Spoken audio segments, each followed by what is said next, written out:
And are we live? We're live on YouTube. We're live on Periscope. How's it going, everybody? So, wanted to get into Today in Clinical Research with Dan Sfera. It's Monday. I'll try to do another one of these sometime later on in the week. But there's a lot of stories. And if you're in the chat, let me know what you think. Let me know if you have opinion on any of these stories. I might be able to reply in the chat. I need to see if I am able to do that. But if not, I'll be able to read your comments later on. So let's see what's going on in the news today. Hopefully you can see my screen, and we'll get right into it. So the global CRO, this is from Business Intelligence, okay? This came out 4 days ago, right? Global CRO market is predicted to exceed 65 billion by 2024, right? This is right in line with everything I've been talking about when it comes to clinical research and the growth. I mean, we're in a really good economy right now, like a really good one, okay? So this applies for the sites, this applies for the CROs, this applies for the people looking to work in the industry. It's a great time to be in the market, and okay, it's predicted to exceed the CRO market, which means the sites too, predicted to exceed 65 billion by 2024. So let's look at the market research report. I mean, we can stop right there with just the headlines, but if you can actually see, so Industry Stats Report is working on a new report, Global CRO Services, increasing research and development expenditure and increase in the number of clinical trials are projected to boost the growth of global CRO services market. So, I mean, this is all you need to know right there, guys. The CRO market is growing. The CRO market is growing, and what does that mean for you? That means every year, this year, 2019, we have seen a record year for clinical research, right? Next year, 2020, we're going to see the same, I think, the same growth, so even more. 2021, now look, as long as a recession does not hit, because that tends to change everything, and people do say we are overdue, right? But this report is saying that by 2024, that's not going to be the case, at least according to this report. This is from Business Intelligence. So you can get the sample here at this link. The key players are the CROs. Here's some of the key players. Here's who they're analyzing: IQVIA, Parexel, Pharmaceutical Product Development, that's PPD, Icon, Inventive, and that actually takes us into our next. So this is also what I found interesting. And let me know what you think in the chat. What are you seeing at your sites? What opportunities are you seeing out there in the industry? Look at the therapeutic areas that they've analyzed. Oncology, that's always, okay, hopefully you can see. Can you guys see this? Let me know. I switched to OBS for live streaming. Let me know if you could actually see this. Oncology, which is always a high growth area, okay? CNS, which right now I'm experiencing it firsthand, all right? I mean, there seems to be a new CNS study every week. Diabetes, respiratory, cardiovascular, okay? Here's the type of analysis. These are the service types that they get, okay? Full service CROs, basically everything. So this ties in to this story from TechWire, WRAL.com. So one of these companies from this global CRO list, PRA Health, okay, is on Fortune's fastest growing company list. All right, so the contract research organizations with headquarters in Raleigh, and this is PRA Health, just snagged the spot on Fortune's fastest growing companies list, ranking 87 with 2.8 million in revenue past 4 quarters. It's also expanded its data solutions division, Symphony Health. So remember what I was saying a couple weeks ago, or maybe 2 weeks ago, about study vendors and how that market is increasing. And that was, I think that was in the very first episode of Today in Clinical Research. Okay, this segment of CRO data division, okay, or uh, the solutions for data analytics, whatever you call it, EDC, data analysis, everything that ties into big data is where the CROs are really making their money. They're still making money on monitoring days on site, but in addition to that, they are now creating revenue streams, increased revenue streams with all the data, all the analytics and the data solutions. Basically, is what PRA calls it. But they all have a different name for their divisions. But essentially, it's data. Let's study the actual study. Let's look at the analytics. Real world risk based monitoring, all those things, metrics, site metrics, all those things are part of the solutions that these CROs are now giving to the sponsors as part of their bid for why they should choose them. And a lot of these CROs now, and let me know what you think in the comments, a lot of these CROs now are also looking to get that site network, right? The influence over the site. So we've been seeing that last year and early this year with CROs buying sites and CROs getting into the phase one stuff, and that all goes to how do you differentiate, because if this market is going to become 65 billion by 2024, how do you compete with these big players? Okay, or maybe you are one of these big players. Okay, IQVIA, Parexel, PPD, Charles River, LabCorp, Syneos. How do you compete? How do you compete, and what do you do? What do you differentiate?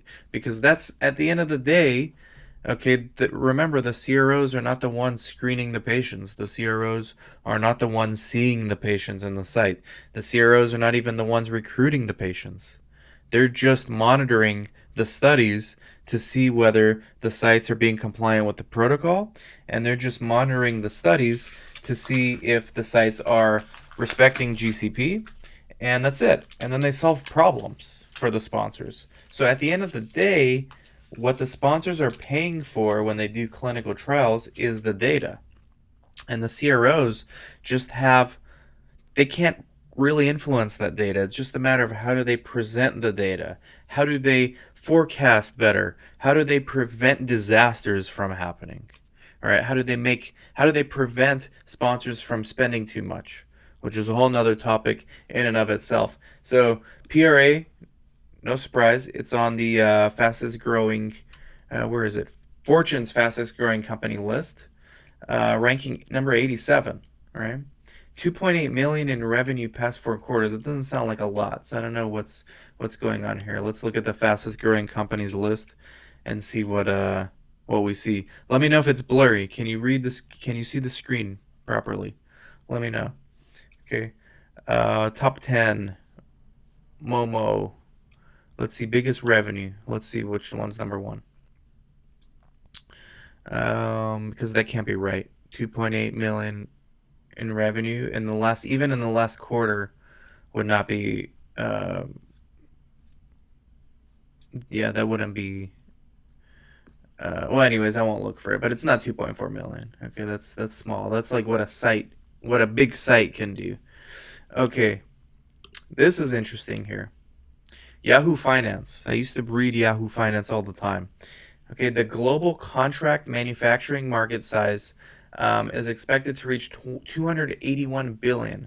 This is the key. This is what's interesting for us in research. Okay, the increasing use of medical devices due to rising prevalence of various diseases, complexity in manufacturing the devices, and growing trend of outsourcing, which is what we just talked about, are expected to drive the market. Okay, so here's another interesting thing. So obviously, anyone who's been following the industry knows that medical devices have been a huge growth area for research, right? So this is part of what's causing this boom in the industry. Okay, finished dose formulation segment is anticipated. Okay, this one's interesting. Low cost of conducting clinical trials in Asia Pacific is encouraging the industry participants, so the sponsors in this case, to shift their manufacturing units to the region, which further boosts the market growth. So you're going to see a lot of regulations here when it comes to device companies actually manufacturing the devices in Asia.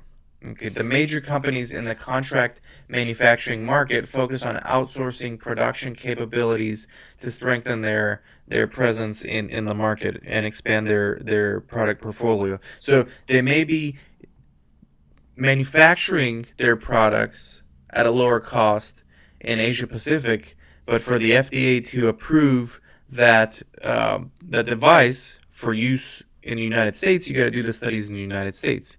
And there's some other countries you can do it in too, like Australia is one, but the United States. So this means that this all leads to more growth in the industry. This leads to more studies. So this is all. It's like the perfect storm. Good economy. Okay, CRO growth expected to exceed 65 billion by 2024. All right. This was another interesting one. Low cost of manufacturing. So this is the perfect storm for why we're seeing such a huge supply of studies year in and year out. Another interesting story I saw, and this one is from the FDA. So Precision Oncology News. It's not going to let me read it because you need to be premium. But let's read the headline. New FDA program may help oncologists access investigational drugs in precision medicine era. So let's see if it's going to let me click. I don't think so. But either way, this is part of it, and precision medicine doesn't necessarily mean devices, but it does. I'm working on a project right now with a company. I can't say too much about what they're doing, but it's a device and it's precision medicine. All right, so we're seeing more of these kind of things coming out, and now if the FDA is actually going to help oncologists access investigational drugs in precision medicine, this is going to be good for everybody. It's good for the industry. You're going to need more sites, more CRAs to review the studies. You're going to help more patients. I mean, this is going to help all the rare diseases, all the orphan diseases. I was watching a really good documentary on Netflix. I got to get the name of it, but basically, I think it's called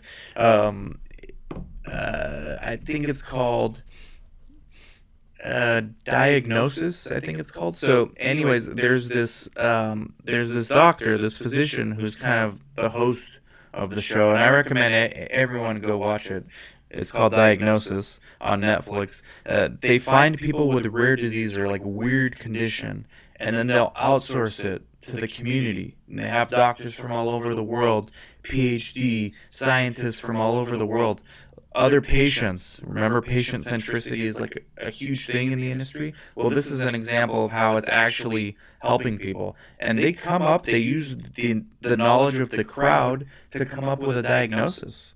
And then they talk about clinical research, investigational drugs. We're going to get to the point where it's going to make sense, especially if the FDA helps, if regulators help with the increased orphan drugs and rare disease incentives. But we're going to get to the point where it might make sense to develop a drug or to even do a study just for one person, right? Just for one patient. I know a doctor right now trying to get a protocol written for one patient, and this patient has cancer. He's terminally ill, but he's done the research. He's a very wealthy person with cancer. He's done the research, and he's pretty much writing a protocol with a doctor, and they're trying to get FDA clearance to do this study.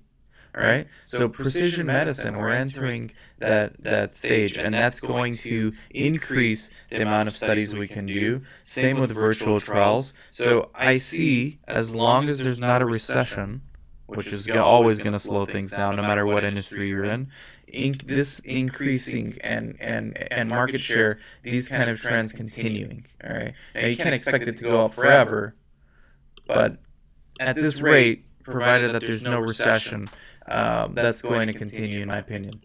Okay, another story. Clinical trial supply market forecast 2017 to 2025 made available. So this is exactly what we talked about earlier. This is from the Slap Clap.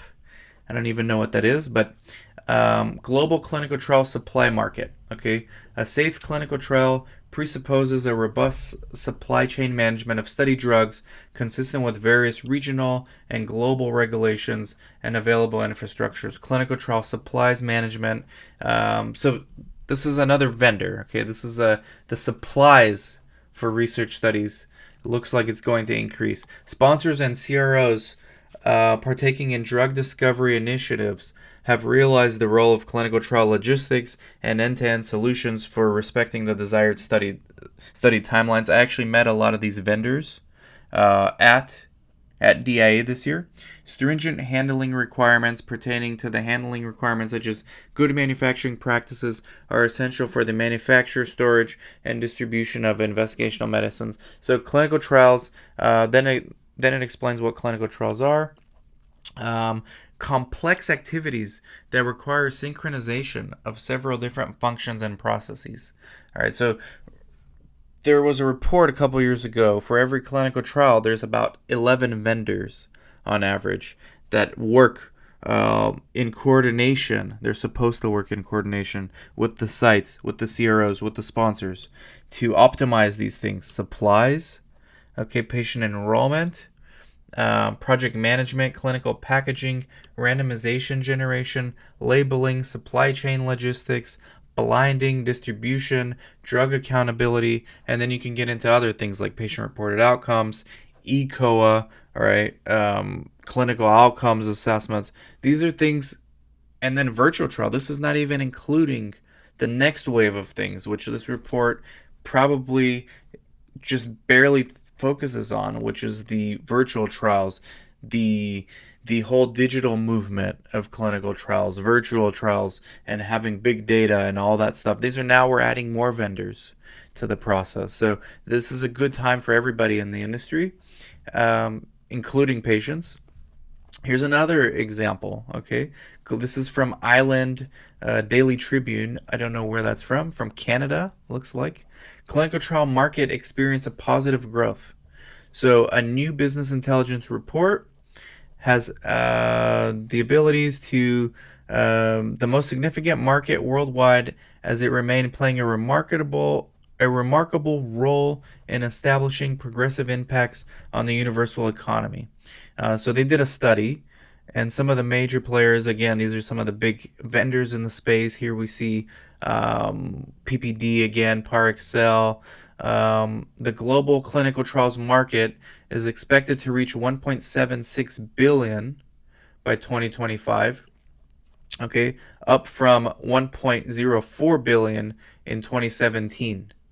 Okay, so look, in the next, what is this, 6 years, okay, it's going to grow 6.7% year over year, which is huge. Okay, we're going from 1.04 to 1.76 in that period of time. So 6.7% growth every year from 2018, which has already happened, 2019, although this was written just a few days ago. Okay, so here's the market drivers. Demand for clinical trials in emerging markets, high R&D spending by pharma, increasing prevalence of diseases, what I talk about with that Netflix show, Diagnosis. Everybody should go watch that. Focus on rare diseases and multiple orphan drugs. Again, what I was telling you right now, orphan drugs. Lack of a skilled clinical research workforce. So what happens when you can't find enough qualified people in the marketplace to hire? You've got to then start training people. You've got to either do that internally or hire companies like mine, the CRA Academy, the CRC Academy, bringing trained people into the workforce. You're going to see a lot of that kind of stuff happening in the next 6-7 years, all right? On the basis of the phase, the market is classified into phase 1 through 4. We all know this already. In North America, it's not telling me the percentages, but this is a report. You can download the full report. They want you to buy it. If you're interested, you can go to this website and just Google this headline, Clinical Trials Market Experience a Positive Growth. Okay, I think that's not a correct grammar there. Okay, next story. MMJ International Holdings shipping THC and CBD to U.S. for trials. So again, okay, this is not even precision medicine. This is not a device. This is another type of study that we would have never seen last decade. And I think that's one of the biggest driving forces when it comes to why are these studies Why is the industry growing year after year? It's because we're seeing trials from different indications now. We're seeing devices, we're seeing diagnostics, we're seeing precision medicine, we're seeing orphan, we're seeing studies done for one person. We're seeing now THC and CBD. Okay, this was a dream a decade ago. Now it's happening. So guess what? All these different kind of studies are contributing to the growth. The supply of qualified people working in the industry is not big. So the industry is growing faster than it could support, and that's good news for anybody watching or listening, whether you're a vendor, whether you're someone that wants to get in the space. All right, so let's read this from Yahoo Finance as well. MMJ will be utilizing its new product once FDA approved for the treatment of multiple sclerosis and Huntington's disease. It is asking the U.S. the DEA for approval to ship the compounds for clinical trials. So this just happened 6 days ago. All right. MMJ International Holdings, the premier medical cannabis research company, announced that it will begin preparations to ship THC and CBD from Canada. Okay, here's another example of that global network all kind of coordinating together to get the studies done more efficiently, hopefully cheaper, so that they can spend the money on the actual research. Okay, MMJ International Holdings is developing an oral drug product from natural whole plant extract derivatives for THC and CBD. MMJ will be utilizing its new product for FDA-approved treatment of MS and Huntington's disease. It is asking the DEA for approval to ship the compounds. Most recently, and here's a quote from Elio Mariani, the PhD EVP of Research and Development, to go ahead and hit him up on LinkedIn. Okay, Elio Mariani. He says, as MMJ International Holdings continues to advance to its clinical trials, gel cap manufacturers will be supporting MMJ with the FDA, DEA required development, API, and specialized liquid encapsulation solutions. Patients will benefit from certified good manufacturing practice, quality therapies in an accessible and efficient format. Okay, so here's another example of another type of study we haven't seen in the past. Look, what we just talked about, orphan drug designation. We're seeing a lot more of these things now because of precision medicine, because of improved data analytics. Okay, now it's actually, when we do a study, the sponsors are smarter now because they have all this real-time data coming through. And when they screen a patient, even before the patient gets in the study, they have more info because of EMRs and EHRs and all the integration with all these retrospective studies. There's a bunch of vendors working on this stuff. So that space is going to explode in the next decade. Let me know what you guys think. Can you read clearly? Is it clear? Number one. Number two, do you like it? Make sure you hit the like button. Make sure you subscribe. Let me know your comments in the comment section. And let's keep going. So, orphan drug designation. Okay, the FDA just awarded them this. The drugs MMJ001 and MMJ002 are two of MMJ's lead drugs that the company is confident will bring much needed relief to patients suffering from MS and Huntington's. If you are a site and you happen to be listening to this or watching this, you need to go. If you can do MS or Huntington's disease studies, you need to hit up this guy on LinkedIn. Let's actually do it live and see if you can see. Where's LinkedIn? Let's have it load. Okay. You need to hit this guy up and let them know, hey, we have sites that can do this study if you can. This is just some free advice for any sites looking, how do you use LinkedIn to network? So I can't find this person, which is not a great example. Although I did find, when I took the PhD off, this might be the guy. He's in farm, so this might be him. So you can hit them up. Hey, is this you from the article? I'm interested in. If you stalk long enough, you can maybe figure out if that's seems to be him. So far, it's good because I'm seeing pharmacy and I'm seeing. So this might be him. This might be him. All right, but either way, that's what I would be doing. You can also go to clinicaltrials.gov and search for this. So let me show you now. This went from reading the news to show you how to biz dev, which is what this show's gonna do. We're jumping back and forth because we're trying to help you guys figure things out, because it's not just the news, okay, and then it's not just the stuff that you learn from all my other videos. It's how do these things combine? I mean, this is real life. It's not like you're gonna see the news and then, okay, you're gonna take that hat off and now you're gonna go biz dev. Well, if you come across a story and you know a site that's interested, or you are a consultant, why don't you hit them up? So I'm gonna search for this drug where it says other terms, and no results. But let me see if I can find these guys. MMJ International Holdings. Maybe they haven't posted on clinicaltrials.gov yet. Let's see. It's not looking too good for my biz dev lesson right now. Okay, nothing. But, I mean, you can go to their website. There's a lot of things you can do. I have a feeling this is him. So let's connect. Send now. Usually I would add a note, but let's send and see what he says. Okay. If he accepts, then I'll start engaging with him. Let's see. Anything else interested in the story? Oh, then they get into that they believe that the THC and CBD are safe. FDA approved, safe and effective prescription drug. So it looks like they're making a pill. So that's interesting. And that's something also, if you're looking for, like, we're very early in that space of CBD. I actually have a book here. I was getting into this stuff in December of 2018. Okay, for anyone that's watching live, I mean, I've been reading about this stuff.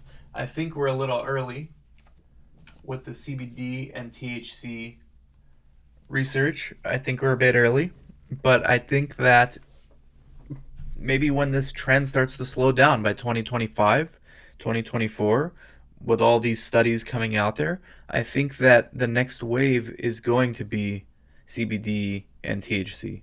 Because right now everyone's just kind of waiting to see what the FDA does, and see, now you need the DEA involved as well, so it's a little more complicated. I think everyone's waiting to see, okay, what is the FDA's stance on this, and then how do we get in? And I think we're a couple years away from that. So, but that's still something to pay attention to if you're interested in growing your career prospects. This is another interesting story. And let me know your thoughts, guys, as well. Okay, and make sure you hit the like button and leave some comments if you want. FDA plans to modernize infrastructure for improved interoperability. This is from EHR Intelligence. Okay, the FDA will roll out an action plan in the coming months to modernize its infrastructure and advance interoperability, right? Because up until this point, the FDA, and even at this point, it's very bureaucratic. I don't think that's going to change. They're like dinosaurs. I'm in the process of helping a sponsor submit a 510K. Thankfully, they've switched that to they prefer electronic now, but that's very new. Okay, so they're barely getting in on the sending your paperwork electronically trend. So anything with the FDA is years away, but it's still encouraging to read these kind of things, because at the end of the day, it's going to help continue to further research and continue to have more studies. And as long as the economy is doing well, the market should continue to increase, which is good for everybody watching, everybody listening. So this just came out today, actually. The FDA has plans to define its technology, infrastructure, and framework in order to improve interoperability and inform regulatory decision-making in real time. Okay, during a keynote at the Office of the National Coordinator for health info. I don't even know what that is. The FDA Commissioner Amy Abernethy discussed the agency's future modernization efforts, which will involve a cross-center approach. So let's see what they're going to be doing. The FDA has had transformation efforts underway in recent years. Blah, blah, blah. The plan's agency-wide objective is to inform regulatory decision-making, which will then lead to expedited determinations on submissions and improved regulatory oversight. The expected result is that patients will be able to access safe, effective medical products faster, and product interventions in post-market setting will happen more quickly. So this is good, and this is perfect. This I think they have to do this because of all the stuff we just read and we just talked about when it comes to the market growing, different types of studies coming out. Last decade, it was all pills and injections. This decade, it's that and devices and biologics and biomarker. Like, I mean, it's all over the place, right? And virtual trials. So it just, the pie is getting bigger, and the FDA realizes that they have to stop being like dinosaurs, and they have to make themselves more efficient, right? So the agency's next steps will involve critically evaluating interoperable technologies, matching the best solutions to the characteristics of a patient at the point of care, and ensuring that data are available, reliable. The focus of the plan will be centered on modernizing the technology infrastructure. So Abernethy also discussed the FDA's advancement in the context of real-world evidence. The agency will use API to create efficiencies around regulatory review process and track medical products throughout their life cycle by leveraging electronic health records to better inform benefit risk profiles. So it's all coming together. The agency has previously sought to increase the use of real-world data. So all these things are coming about, and the FDA is looking to get more proactive. Let's see if there's any other nuggets in this story that can give us some insight into what we can expect.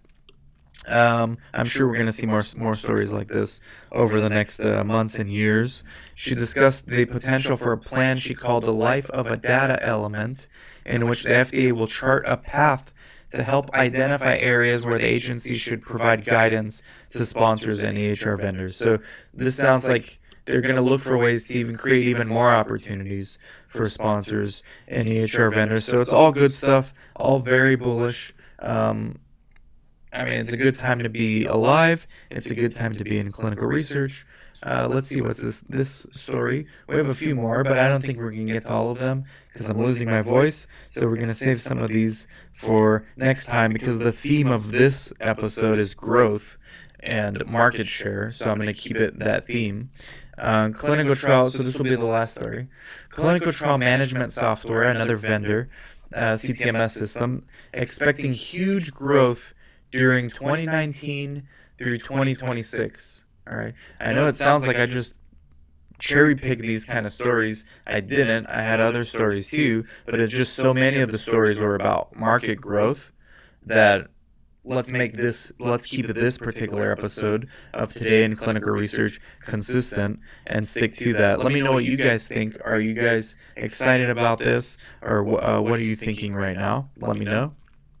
Okay, clinical trials, they're giving a background. Global clinical trial management software, this is a report, growth rates and market value based on market dynamics and growth factors. So again, they're talking about some of the big names in this industry of the vendors. And so they want to sell you the report. But basically, it's the same thing. You can just read from the headline, clinical trial management software market. Okay, this is just the software market now that they're talking about, this particular report. And let's see how much this report is. I'm curious to see. Get a discount on this report. Everything's growing in research. Okay, of course, if there's more studies. Okay, so $3,300. You don't need to buy it. Let me save you the money and tell you what they're talking about. Okay, what this report offers: market share assessment based on regional and country level analysis of the global clinical trial management software market. All you need to do is look at these companies. Okay, Castor, Abbott, Medrio, Flex Databases, I would add Viva, VEEVA to this. So I don't know how they can write a report on a clinical trial software and technology without including the industry leader and charge you $3,300 for it. You get it for free here, okay, every week, every other day on Today in Clinical Research. Comprehensive analysis of recent technological advancements. We just talked about some earlier today. We talked about some in the last episodes of Today in Clinical Research. Business profiles of leading key players. You don't need this report. You go look at all these companies on their website. You find out who those people are, and you follow them on LinkedIn, and you start interacting with them without spamming. Okay, without spamming. So, for example, Medrio. Let's do this. Let's turn this into a lesson on BizDev. Okay, so I'm going to go to Medrio. I'm going to search for Medrio. I'm going to open my LinkedIn. Actually, I'm just going to shortcut this. Okay, because I'm probably connected to some people on Medrio. But if you're not, all you have to do is go to LinkedIn, type in Medrio, and then it's going to show you, based on their algorithm, who you're already connected to. So let's see.